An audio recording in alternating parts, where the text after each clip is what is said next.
Hi hello నమస్తే అందరికీ welcome to my channel Gana stories world. ఇక స్టోరీలోకి వెళ్ళిపోదాం. మై డియర్ రాక్షసి ఎపిసోడ్ 6.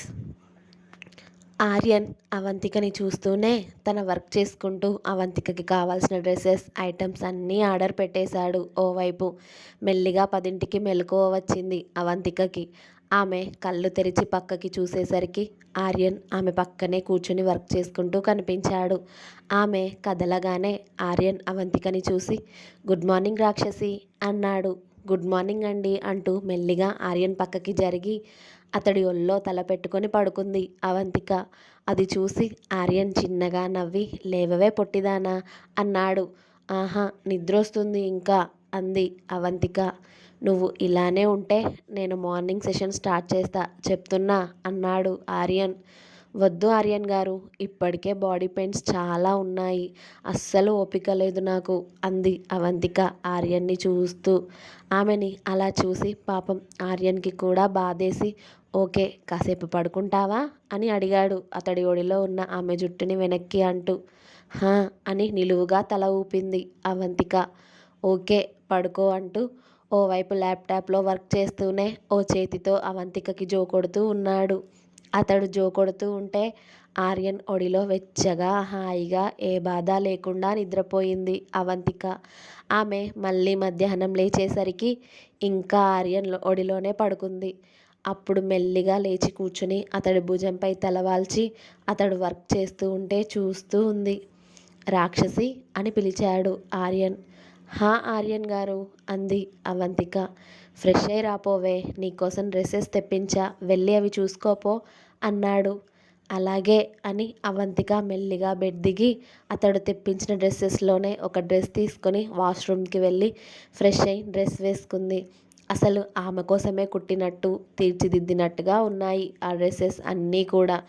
ఇంత పర్ఫెక్ట్గా ఎలా తీసుకొచ్చారు ఈయన అనుకుంది.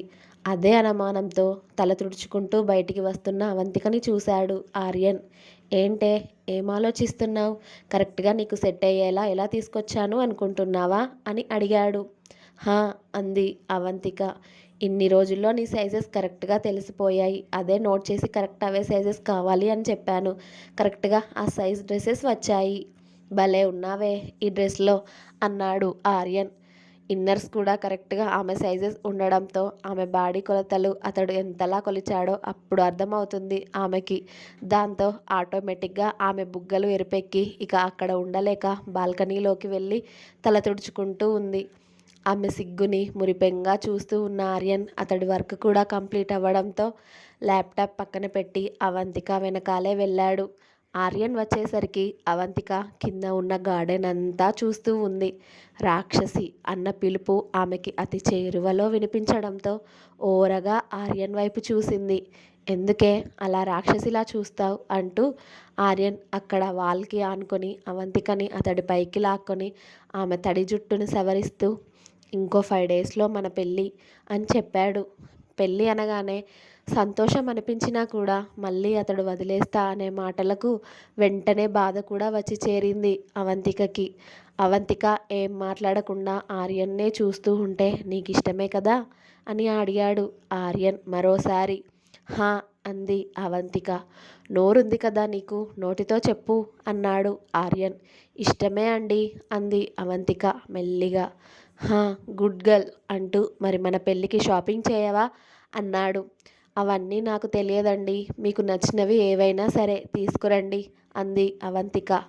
అరే లేడీస్ షాపింగ్ నాకెలా తెలుస్తుంది, పైగా మ్యారేజ్ షాపింగ్ అవన్నీ నాకు తెలియదు, నువ్వు వచ్చి చేసుకోవచ్చు కదా అవేంటో. నాకు కూడా అలాంటివి ఏమీ తెలియదు ఆర్యన్ గారు, మీకు ఏది నచ్చితే అది తీసుకురండి, నేను పెట్టుకుంటాను అంది అవంతిక అమాయకంగా. ఇంత అమాయకంగా పుట్టి ఈ లోకంలో ఎలా బతుకుదాం అనుకున్నావే నువ్వు, నాకంట పడ్డావు కాబట్టి ఇలా ఉన్నావు, లేకపోతే ఖచ్చితంగా నిన్నెవడో వలవేసి పట్టుకుని వేరే దేశానికి ఇప్పటికే అమ్మేసే ఉండేవాడు తెలుసా అన్నాడు ఆర్యన్. నేను కూడా ఇప్పుడు మీ దగ్గర ఉన్నాను కాబట్టే ప్రాణాలతో ఉన్నాను. అలా ఎవరైనా చేస్తే ఆ క్షణమే నా ప్రాణం పోతుంది ఆర్యన్ గారు అంది అవంతిక. హహా! అలాంటి పరిస్థితి నీకు నా ప్రాణం పోయే వరకు రానివ్వను కానీ నిజంగా నువ్వు షాపింగ్‌కి రావా? అని అడిగాడు ఆర్యన్. నిజం చెప్పాలి అంటే నాకు బయట తిరిగే ఓపిక లేదు ఆర్యన్ గారు. అదేదో మీరే చేసేయండి అంది అవంతిక.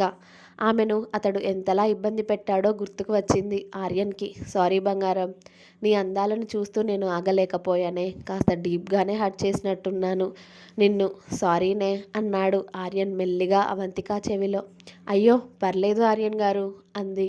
నీ ముఖం చూస్తేనే అర్థమవుతుందే నేను నిన్ను ఎంతలా ఇబ్బంది పెట్టానో. సరే పద కాస్త ఏమైనా తిని రెస్ట్ తీసుకో. నాకు మన పెళ్లి పనులు చాలా ఉన్నాయి. షాపింగ్‌కి వెళ్ళి గోల్డ్ తీసుకోవాలి. ఇంకా రిజిస్టర్ ఆఫీస్‌లో అన్నీ మాట్లాడాలి అంటూ ఒకసారి ఇలా రావే అంటూ అవంతికని మిర్రర్ ముందుకు తీసుకువెళ్ళి ఆమె నుదుటిన బొట్టు పెట్టి ఆమె హెయిర్‌ని చిన్న క్లిప్‌లో బంధించి అతడి మొబైల్‌లో ఒక ఫోటో తీసుకున్నాడు ఆర్యన్. ఆర్యన్ అలా ఎందుకు చేస్తున్నాడో అర్థం కాని అవంతిక అతడినే అయోమయంగా చూస్తూ ఉంది. ఎందుకలా చూస్తున్నావే? రిజిస్టర్ ఆఫీస్‌లో మన ఇద్దరి ఫొటోస్ అడుగుతారు కదా! అందుకోసమేలే అంటూ నీకు ఫుడ్ రెడీగా ఉంది. అలాగే పని మనిషి కూడా 24 గంటలు ఇంట్లోనే ఉంటుంది. నీకేం కావాలి అన్నా తనకి చెప్పు. తను అన్నీ చూసుకుంటుంది. నేను అన్ని పనులన్నీ కంప్లీట్ అయ్యాక నిన్ను వచ్చి తీసుకెళ్తాను. సరేనా? అన్నాడు ఆర్యన్. ఆర్యన్ వెళ్తాను అనగానే అంటే మీరు మళ్ళీ మన పెళ్లి వరకు ఇక్కడికి రారా? అని అడిగింది అవంతిక బెంగగా. నేను ఇక్కడే ఉంటే మన పెళ్లి పనులన్నీ ఎవరు చేస్తారే? వీటన్నిటినీ ఎవరికో అప్పచెప్పి నేను నమ్మి కూర్చోలేను. అందుకే నా పనులన్నీ నేను చేసుకోవాలి అనుకుంటున్నాను. ఒకవేళ కుదిరితే మధ్యలో వస్తానులే. ఓకేనా? అన్నాడు. కుదిరితే మధ్య మధ్యలో వస్తాను. ఇంకా ఎంత 1 వీకే టైం ఉంది కదా! అప్పుడు పూర్తిగా నాతోనే ఉంటావు. ఓకేనా? అన్నాడు ఆర్యన్. అలానే ఆర్యన్ గారు. జాగ్రత్తగా మీరు టైంకి భోజనం చేస్తూ ఉండండి. సరేనా? అంది అవంతిక.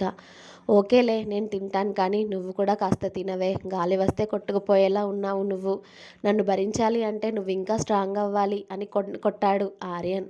అతడిని అలా చూసి మొహం పక్కకి తిప్పుకుంది అవంతిక. అలా తిప్పకే పిల్ల. నాకు ఇక్కడ నుండి కదలాలి అనిపించడం లేదు అంటూ లాస్ట్గా అవంతిక పెదాలను కాసేపు ముద్దాడి వదిలి బాయ్ మళ్ళీ వస్తాను అని చెప్పి అక్కడి నుండి వెళ్ళాడు ఆర్యన్. ఆర్యన్ వెళ్ళగానే కాస్త రైస్ తినేసి ఒళ్ళు నొప్పులు ఫుల్గా ఉండడంతో ఒక పెయిన్ కిల్లర్ వేసుకుని అలాగే నిద్రపోయింది అవంతిక. ఇక్కడ ఆర్యన్ వెళ్ళడమే అతడి పెళ్లి పనులు అన్నీ మొదలుపెట్టాడు. రిజిస్టర్ ఆఫీస్లో జరిగేలా ఇవేవీ కూడా రాఘవేంద్ర గారికి తెలియలేదు.